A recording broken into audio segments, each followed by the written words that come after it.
आवाज आप लोग तक आ रही है? Yes sir.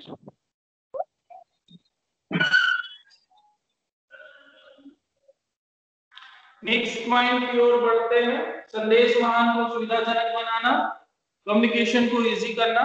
ये सिस्टम बिना कम्युनिकेशन के कार्य जो है वह संभव नहीं हो सकता है। तो समन्वय को सुविधाजनक बनाना चाहिए। औपचारिक जो संरचना है, संबंधों द्वारा विभिन्न पदों पद यानी कि उसके जॉब्स है ना, और वर्क, इनमें गतिविधियों को परस्पर जोड़ना चाहिए, एक दूसरे से कम्युनिकेट होना चाहिए, और कोऑर्डिनेशन जो है परस्पर होते रहने से कार्य का संचालन आसानी से होता है। यह एक अच्छे प्रभावी संगठन का महत्ता है। इसमें समन्वय स्थापित करना आसान हो जाता है। नेक्स्ट हम आगे बढ़ते हैं। प्रबंधकों का प्रशिक्षण एवं विकास। प्रबंधकों का प्रशिक्षण एवं विकास, training and development of managers. Training and development of managers, तो संगठन प्रबंधकों के विकास और उसके प्रशिक्षण, इसमें भी सहयोग करता है। कैसे? प्रबंधकों को अलग अलग कार्यों पर नियुक्तियां, जॉब रिक्रूटमेंट करना होता है, और उनके अनुसार से अनुभव और योग्यता में उसको वृद्धि की जा सकती है। संगठन अपने कर्मचारियों को प्रशिक्षित करने में उसकी योग्यता का वह लाभ उठाता है। साथ ही प्रबंधकों का आवश्यक दायित्व उसको सौंपा जाता है, जिससे उसकी योग्यता का विकास किया जा सकता है। स्वस्थ संगठित development of managers and training facilities. स्वस्थ प्रबंधन जो संगठन है अपने कर्मचारियों के लिए प्रशिक्षण की व्यवस्था करता है। प्रशिक्षण जो ट्रेनिंग्स ले लेते हैं कर्मचारी, उनको एक सुनिश्चित ट्रेनिंग दी जाती है, और ट्रेनिंग किए हुए कर्मचारी उसकी एबिलिटी बढ़ जाती है, उसकी योग्यता बढ़ जाती है, जिससे कि प्रबंधकीय कार्य पर उसको नियुक्त किया जाना आसान हो जाता है और कार्य का संचालन होता है। और साथ ही वो विभिन्न प्रकार के दायित्वों को सौंप कर उसकी प्रतिभा का विकास, समय समय पर उसकी कार्य क्षमता में वृद्धि होती है, और समय अनुसार उसको ट्रेनिंग प्रदान की जाती है। नेक्स्ट, भ्रष्टाचार को रोकना। भ्रष्टाचार को रोकना की मतलब क्या हो गया भाई? इसमें करप्शंस, तो करप्शंस जो है तो प्राय देखा जाता है कि करप्शन हर जगह है, और विद्यमान समय में तो इसकी चरम सीमा है। तो एक अच्छा संगठन जो है वह इसको रोकने में कुछ हद तक सक्षम होता है। इससे कर्मचारियों का मनोबल बढ़ता है। यदि करप्शन को रोका जाए और कर्मचारी काम करते हैं सही तरीके से, तो इससे उनका मनोबल बढ़ता है, उनके कार्य में गति आती है, उनकी मेहनत और ईमानदारी, उसकी निष्ठा, इसके साथ कार्यों के साथ जुड़ा होता है, और कार्य से वह प्रेरित होते हैं और अच्छी तरीके से कार्यों को वह कर सकता है। अर्थात हम ये देखते हैं कि अस्वस्थ संगठन जो होता है, यानी करता है वहां पर आपके भ्रष्टाचार यानी कि बेईमानी है या हो, तो वहां पर कर्मचारियों का मोरल डाउन होता है, काम सही तरीके से नहीं हो पाता है। ठीक है, तो कमजोरी हो या धन का दुरुपयोग हो, इसको वो प्रकट करता है। किंतु ठीक इसके विपरीत यदि श्रेष्ठ संगठन ढांचा हो, अच्छा ऑर्गेनाइजेशन हो, तो जो अनियमितताएं हैं, कमजोरियां हैं, इसको दूर की जा सकती हैं। अर्थात हम ये कह सकते हैं कि संगठन को निष्ठावान, ईमानदार, योग्यता, मेहनती और कर्मचारियों का विकास करने की आवश्यकता होती है, उसको डेवलप करने की आवश्यकता होती है।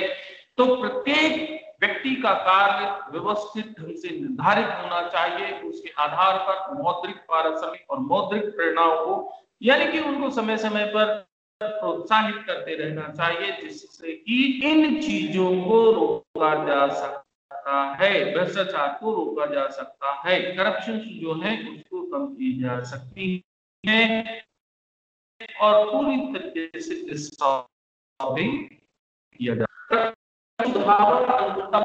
Optimize rise of technologies improvements possibles. एक अच्छा संगठन तकनीकी सुधारों का अनुकूलतम उपयोग किया जाना इसमें संभव है। संगठन तकनीकी परिवर्तनों का लाभ संस्था और समाज को उपलब्ध करा सकते हैं। तो इस तरह अच्छा संगठन नए इनोवेशन, नए शोध, नवीन शोध और अनुसंधान रिसर्च के कारण से विकसित होता है। तकनीकों के सुधार, अनुकूलतम उपयोग, यह उसको अवसर प्रदान करता है। और इसके अतिरिक्त संगठन में विशिष्टीकरण सिद्धांत की तकनीकी सुधार की आवश्यकताओं करता है, सहयोग प्रदान करता है। लास्ट वन, मनोबल में वृद्धि, कंट्रीब्यूशन ऑफ मोरल। जैसे कि मैंने बताया कि एक अच्छा संगठन है और उसमें कर्मचारी यदि कार्य कर रहे हैं तो उनका मनोबल वृद्धि, मॉरल सपोर्ट होता है। तो प्रत्येक व्यक्ति के कार्य और अधिकार यदि सुनिश्चित हो, निश्चित किए जाए और उनके अस्तित्व का ज्ञान हो उसको, तो उससे उनकी मनोबल में वृद्धि होगी। उत्तरदायित्व संबंधों को भली प्रकार से उसकी व्याख्या की जानी चाहिए, यानी सही तरीके से जो कर्मचारी हैं उनके अधिकार, उनके उत्तरदायित्व उनको मालूम होने चाहिए। हम और भी इसमें संगठन के एडवांटेज ले सकते हैं, एडवांटेज बता सकते हैं, जैसे कि कर्मचारियों के आवागमन में कमी की जाना चाहिए, टर्नओवर। अच्छे संगठन संरचना नियंत्रण को सरल और प्रभावी बनाता है। अच्छा संगठन रचनात्मक विचारधारा को बढ़ाता है। यह प्रशासन को सुविधाजनक बनाता है। यह विकास और विविधीकरण को संभव बनाता है। स्वतंत्र विचारधारा और प्रेरणा को प्रोत्साहित देता है। तो हम निष्कर्ष रूप में हम ये कह सकते हैं, यदि हम पूरे पॉइंट को देखें तो इसके अनुसार से हम इसको ये कह सकते हैं कि प्रभावी संगठन प्रक्रिया का प्रबंध में वही महत्व होता है जो कि मानव शरीर में हड्डियों के ढांचे का होता है। अब हम बात करते हैं बुरे या कमजोर संगठन है। ये तो हमने एडवांटेज की बात की कि उसकी महत्ता क्या है, संगठन का लाभ क्या है। अब इसकी कमजोरी भी है, जहाँ अच्छाई होती है वहाँ बुराई भी होती है, प्लस है तो माइनस भी है।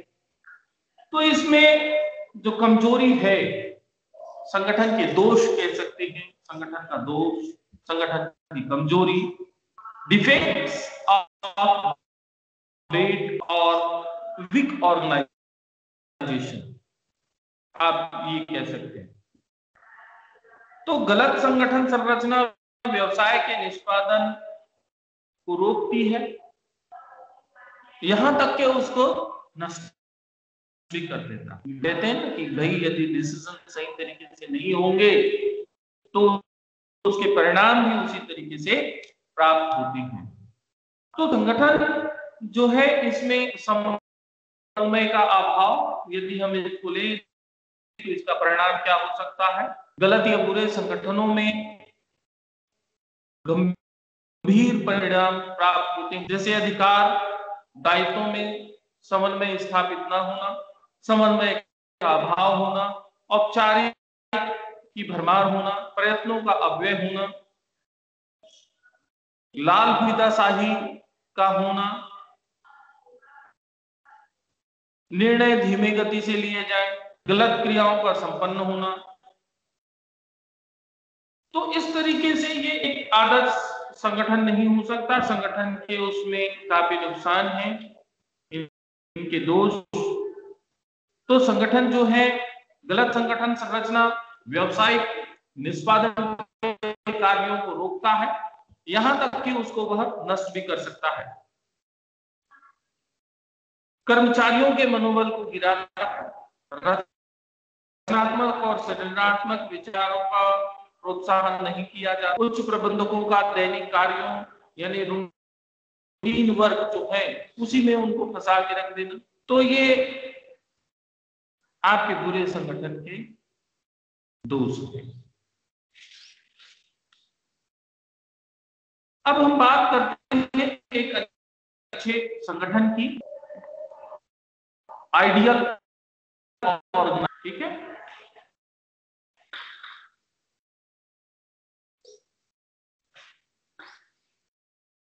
आइडियल ऑर्गेनाइजेशन यानी कि अच्छा संगठन या आदर्श संगठन।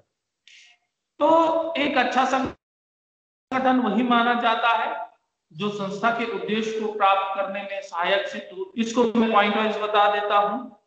उद्देश्यों की प्राप्ति, कार्यों का स्वस्थ समूहीकरण, कर्तव्य दायित्वों का स्पष्ट नियंत्रण का उचित सीमा, विकास एवं विस्तार की व्यवस्था। ये पॉइंट्स मैं आप लोगों को इसलिए बता रहा हूं क्योंकि मैं संगठन की महत्ता के बारे में चर्चा कर लिए, उसके दोष के बारे में बात की है, और यहीं से आपकी उसकी एक आदर्श जो संगठन है, एक आइडियल ऑर्गेनाइजेशन, उसके लिए पॉइंट्स ले सकते हैं आप। और इन पॉइंटों पे हम काफी चर्चा कर चुके हैं।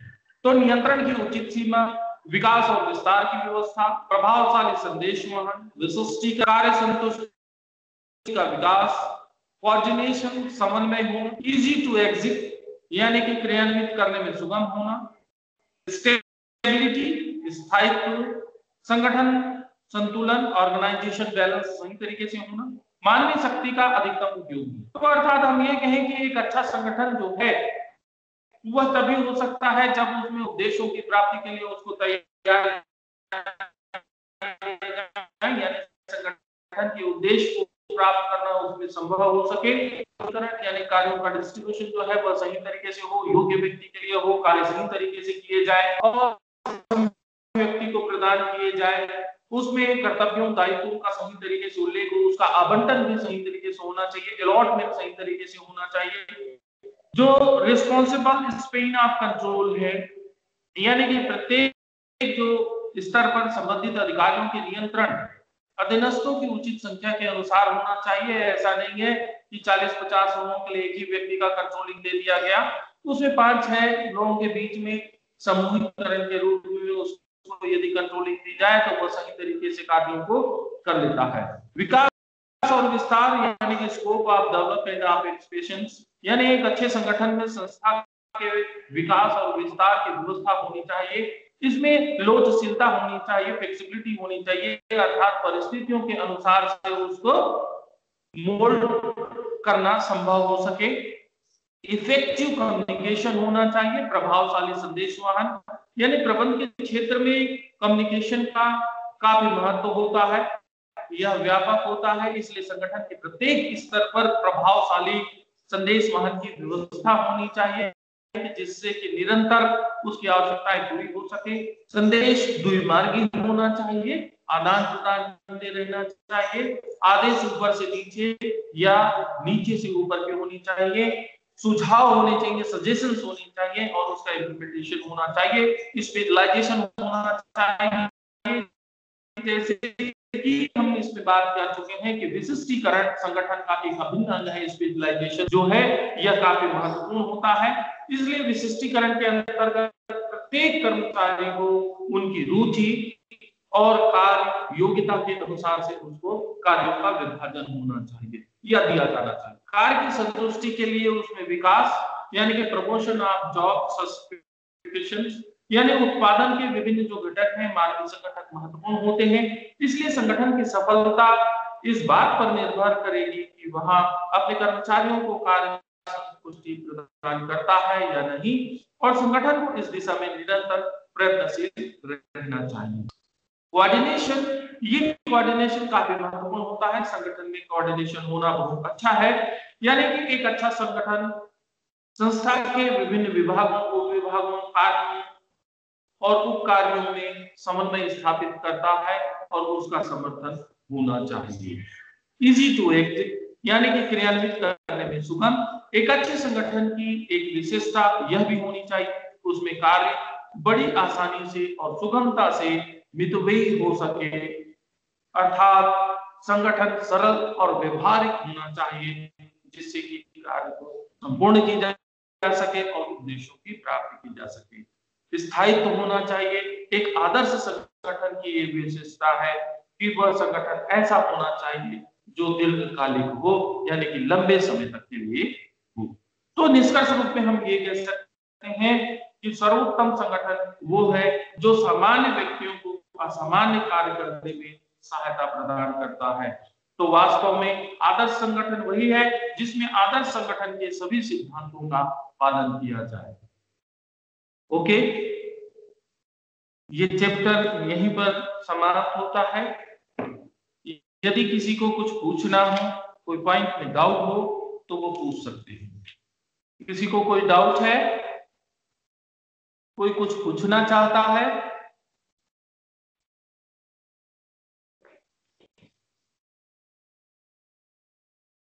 क्या आप मुझे सुन